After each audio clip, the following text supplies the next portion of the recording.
Good morning students. जैसा कि आप सब जानते हो कि 12 के पाठ में 3 मेन टॉपिक हैं, एल्डिहाइड, कीटोन और कार्बोक्सिलिक अम्ल। एल्डिहाइड और कीटोनों को हम एक साथ पढ़ते हैं। ये वाला टॉपिक हमने कल कंप्लीट कर लिया था। इस वीडियो में हम दूसरा मुख्य टॉपिक जो है कार्बोक्सिलिक अम्ल, इसको शुरू करेंगे।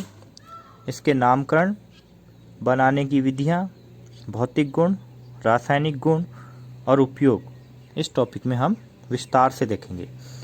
कार्बोक्सिलिक अम्ल क्या होते हैं?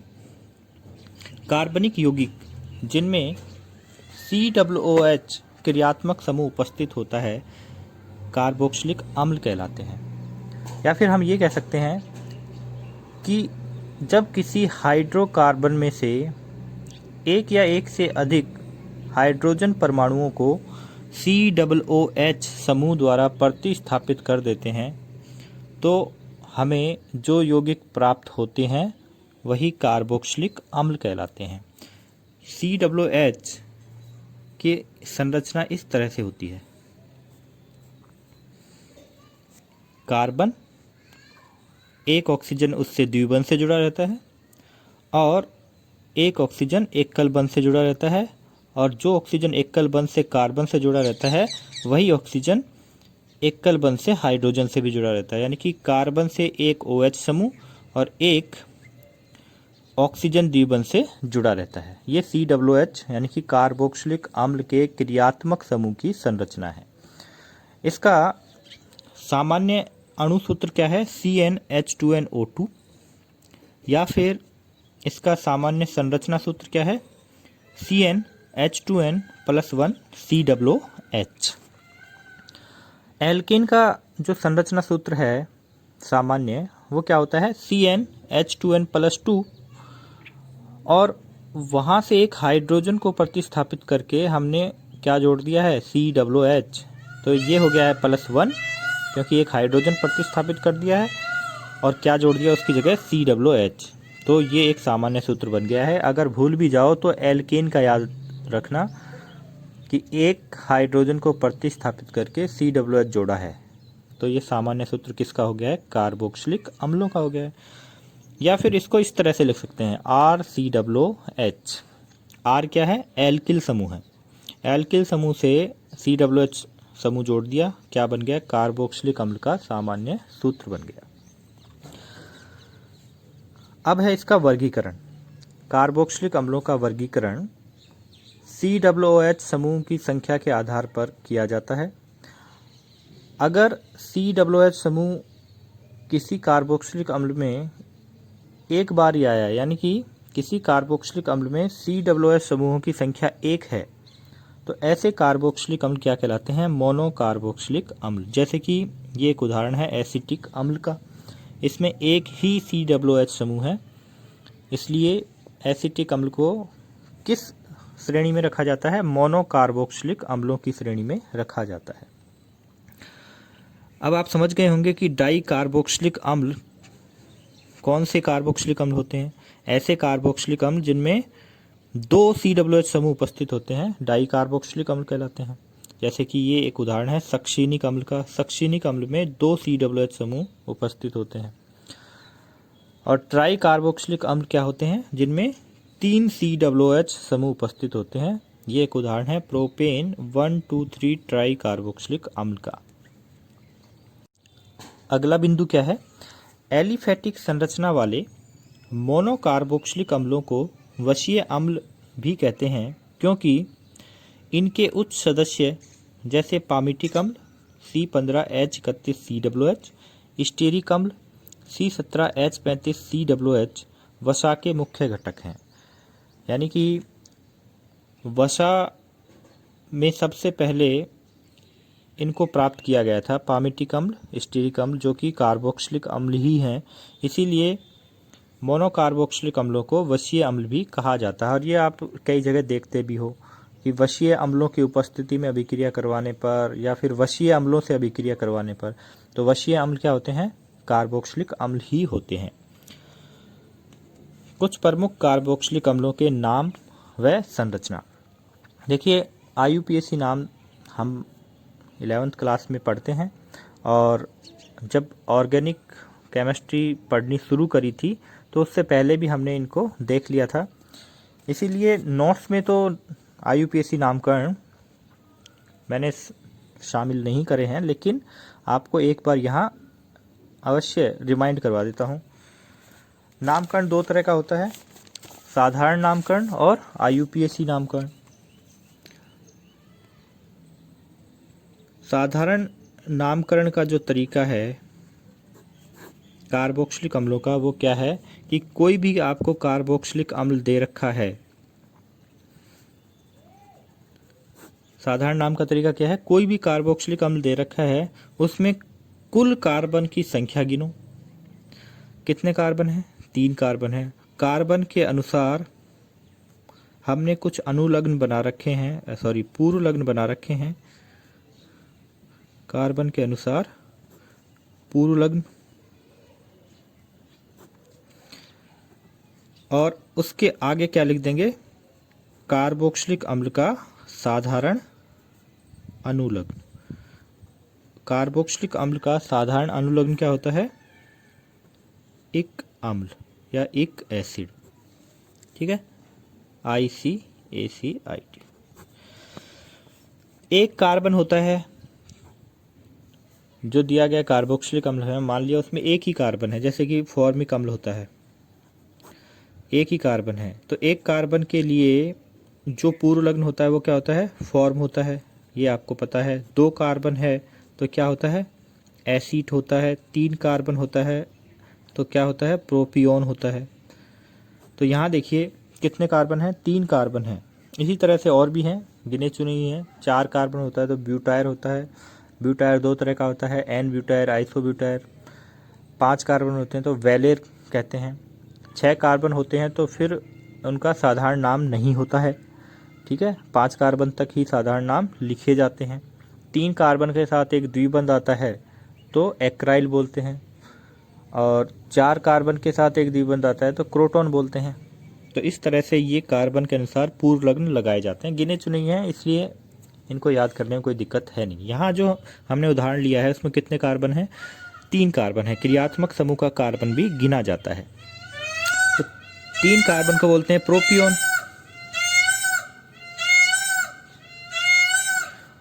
और प्रोपियोन के आगे क्या लगाना है? क्रियात्मक समूह का साधारण अनुलग्न, एक अम्ल। तो जुड़कर ये नाम क्या हो जाएगा? प्रोपियोनिक अम्ल। ये साधारण नाम हो गया। ठीक है, और IUPAC नाम लिखने का तरीका क्या है? वो तो सबके लिए एक जैसा ही होता है। सबसे पहले लंबी कार्बन श्रृंखला का चयन करते हैं, और उस लंबी कार्बन श्रृंखला में आपका क्रियात्मक समूह होना चाहिए, और फिर नंबरिंग करते हैं। दूसरा तरीका है या दूसरी स्टेप है, नंबरिंग करते हैं। नंबरिंग उस कार्बन से करते हैं जो क्रियात्मक समूह का कार्बन होता है, और फिर देखते हैं कि लंबी श्रृंखला कौन सी है। क्रियात्मक समूह के पास कार्बन है तो वहाँ से नंबरिंग शुरू करो। 3 कार्बन की हमारी मुख्य श्रृंखला प्राप्त हुई है। अगर उसमें कोई प्रतिस्थापी है तो पहले प्रतिस्थापी का नाम लिखो। प्रतिस्थापी के नाम के बाद जो हमने मुख्य श्रृंखला चुनाव करी है उस मुख्य श्रृंखला का नाम,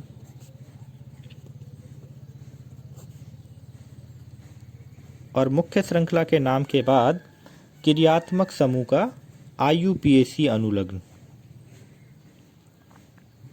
क्रियात्मक समूह यहाँ पर COOH है, जिसका IUPAC अनुलग्न क्या है? ओइक एसिड, ओइक अम्ल। ठीक है, अब यहाँ देखो इसका नाम करना है। प्रतिस्थापी इसमें नहीं है। प्रतिस्थापी नहीं होता तो सीधा नाम किससे शुरू होगा? मुख्य श्रृंखला से नाम शुरू होगा। मुख्य श्रृंखला 3 कार्बन की है। 3 कार्बन की मुख्य श्रृंखला क्या होती है? प्रोपेन होती है। प्रोपेन के आगे क्या जोड़कर लिखना है? ओइक अम्ल। तो नाम क्या हो गया? इसको जोड़कर लिखेंगे तो क्या हो जाएगा? प्रोपेनोइक अम्ल। ये इसका IUPAC नाम हो गया। एक एग्जाम्पल और देख लेते हैं।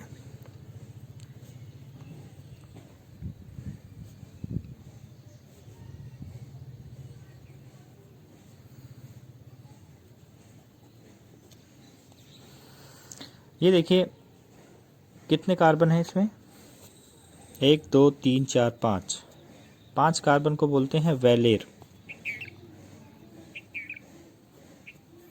अब वैलेर जो होता है वो कितने तरह का होता है, एन होता है, एन वैलेर होता है, आइसो वैलेर होता है, और तीसरा होता है टर्सरी वैलेर होता है, और चौथा होता है एक्टिव वैलेर होता है। सेकेंडरी वैलेर नहीं होता है, ठीक है, क्योंकि यहाँ हमें देखने में संरचना सेकेंडरी दिख रही है, लेकिन सेकेंडरी वैलेर नहीं बोलते। 4 ही तरह का वैलेर होता है, यानी कि 5 कार्बन के 4 ही तरह की संरचनाएं हम बना सकते हैं। तो यहाँ ये देखिए एन तो है नहीं, आइसो भी नहीं है। आइसो कब होती है, जब इस सिरे पर आइसो समूह बनता, ठीक है। टर्सरी भी नहीं है, टर्सरी का मतलब है COOH जिस कार्बन से जुड़ा है वो कार्बन तृतीयक होना चाहिए था, तो ये तृतीयक वैलेर भी नहीं है। तो कौन सा बचा, एक्टिव बचा।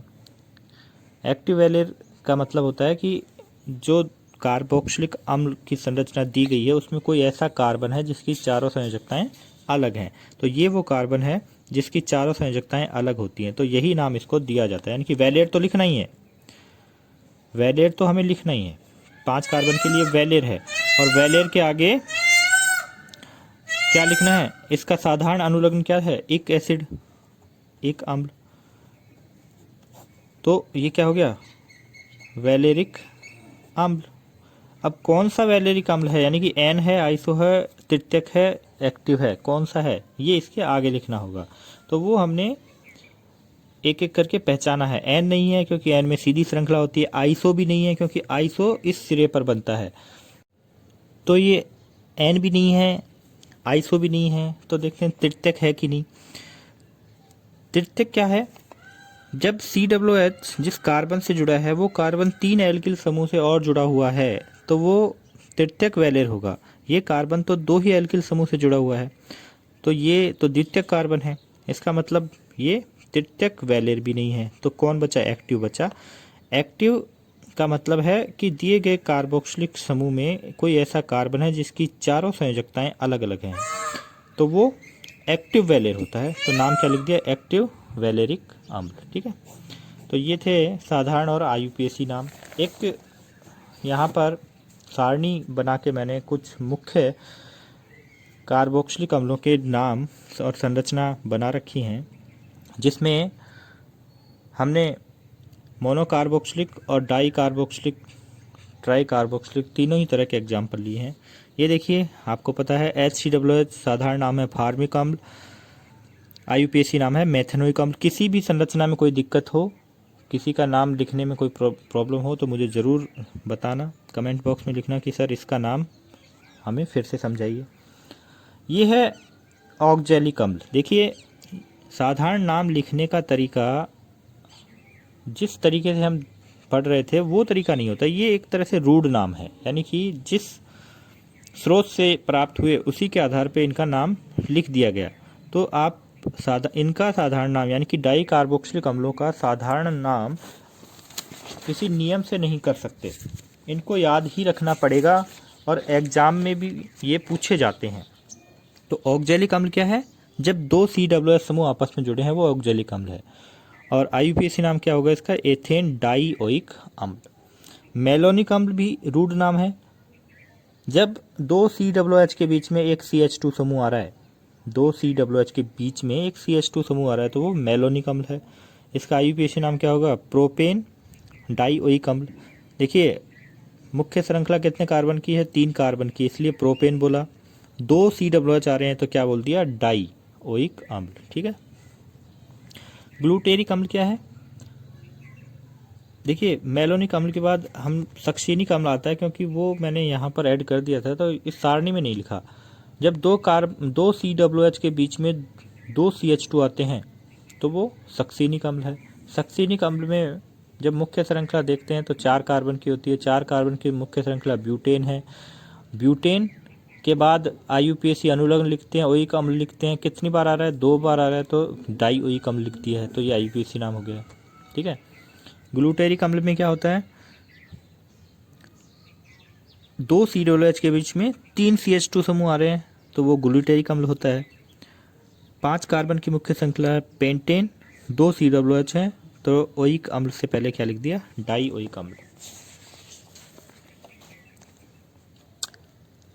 एडिपिक अम्ल क्या होता है, जब 2 COOH के बीच में 4 CH2 समूह आ रहे हैं कंटिन्यू एक से जुड़े हुए,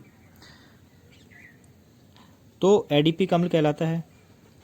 एडिपिक अम्ल का IUPAC नाम क्या है, हेक्सेन डाइओइक अम्ल है। ये कुछ और एग्जाम्पल हैं जो जिसमें प्रतिस्थापी को लेकर, देखिए साधारण नाम इसका नहीं होता, इसका IUPAC नाम करते हैं। इसकी नंबरिंग करो 1 2 3 4, 4 नंबर पे एक प्रतिस्थापी आ रहा है और 2 नंबर पे एक प्रतिस्थापी है, तो इसका नाम क्या हो गया, 4 ब्रोमो। यहाँ 3 लिखा हुआ है, क्या होगा, 4 ब्रोमो होगा, है ना। आप भी इसको करेक्ट कर लीजिए, 4 ब्रोमो 2 मेथिल ब्यूटेनोइक अम्ल। इसके बाद ये है, देखिए बांध कर लिखा हुआ है, यानी कि इसी कार्बन से 2 CH3 समूह जुड़े हुए हैं, तो इसका IUPAC साधारण नाम क्या होगा, आइसोब्यूट्रिक अम्ल, आइसोब्यूटायरिक अम्ल भी बोल सकते हैं। बुक में ब्यूट्रिक लिखा हुआ होता है, लेकिन उसका मतलब ये है कि ब्यूटायर को ही ब्यूट्रिक लिख दिया है, उच्चारण में अलग अलग तरीके से लिख सकते हैं, लेकिन आप समझ जाना कि 4 कार्बन हैं, 2 3 4 कार्बन को ब्यूटायर या ब्यूटिर बोलते हैं, और ब्यूटायर 2 तरह का होता है, एन या आइसो। तो ये एन तो है नहीं, तो दूसरा वाला ही होगा, आइसो होगा, तो आइसो ब्यूटायर एक अम्ल यानी कि आइसो ब्यूट्रिक अम्ल। IUPAC नाम क्या होगा इसका, 2 मेथिल प्रोपेनोइक अम्ल। जब इसको खोलकर लिखेंगे तो संरचना कुछ इस तरह की होगी, CH3 COOH, और इसकी नंबरिंग करेंगे तो 2 नंबर के कार्बन पे कौन है, मेथिल है, तो क्या नाम हो जाएगा, 2 मेथिल प्रोपेनोइक अम्ल। ठीक है, तो ये थे कुछ महत्वपूर्ण कार्बोक्सिलिक अम्ल जिनके साधारण IUPAC नाम देखे, इनकी संरचना देखी। ये सारणी जरूर से याद करना, परीक्षा की दृष्टि से बहुत ही इम्पोर्टेंट है, और डाई कार्बोक्सिलिक अम्ल तो पूछ लिए जाते हैं। मेलोनिक अम्ल पूछा गया है। देखिए फिर से बता देता हूँ, 2 COOH के बीच में कोई भी कार्बन नहीं है तो वो क्या होता है, ऑक्जेलिक अम्ल। 2 के बीच में एक CH2 आ गया तो वो क्या होगा, मेलोनिक अम्ल। 2 COOH के बीच में 2 CH2 आ गए तो वो क्या होगा, सक्सीनिक अम्ल। 2 COOH के बीच में 3 CH2 आ गए तो वो क्या होगा, ग्लूटेरिक अम्ल, और 4 CH2 आ गए तो वो क्या होगा, एडिपिक अम्ल। तो आप इस क्रम से याद रख सकते हो, समझ गए, तो याद करना आसान हो जाएगा। ओम से गा, तो वो क्रम से याद हो जाएगा, ऑक्जेलिक अम्ल, मेलोनिक अम्ल, सक्सीनिक अम्ल, ग्लूटेरिक अम्ल, एडिपिक अम्ल। तो संरचना याद करना आसान हो जाएगा। ऑक्जेलिक अम्ल में कंटिन्यू जुड़े हुए हैं, मेलोनिक अम्ल में एक CH2 आ रहा है दोनों के बीच में, इसमें सक्सीनिक अम्ल में 2 CH2 आ रहे हैं और साइड में क्या जोड़ना है, COOH जोड़ना है, इसमें 3 आ रहे हैं, इसमें 4 आ रहे हैं। तो इस तरह से क्या होगा, जो डाई कार्बोक्सिलिक अम्ल हैं उनकी संरचना याद करना आसान हो जाएगा। अगले वीडियो में हम कार्बोक्सिलिक अम्लों के निर्माण की विधियां पढ़ेंगे।